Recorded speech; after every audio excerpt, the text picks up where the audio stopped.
પપ્પા બેન ડુંગા ચડ્યો એ અમને રમાડો ને ના મને ના પાડું બીજા અજાણા માણે નો રમાય કા ના પાડી છે મારા પપ્પા મને મારે એટલે તમે કોક ગુંડા હોય તો ના અમને રમાડો ને કેમ ના તને રમાડો ના હોય જા પપ્પા બોલે જાવ પપ્પા બોલે જાવ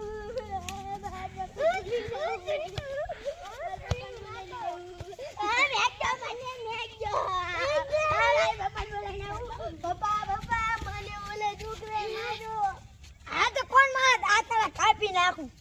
હા જો આ છોકરાને મારે એમને રમાડે ને એટલે તમે ક્યાં નહીં કે આ તો ના તમે ગઈ જાઓ તમે કાંઈ ગઈ જા તો હો હજી નાના નથી અમાતા ને એક છોકરા આપણે રમવો અને આપણે કોઈ નહીં આવી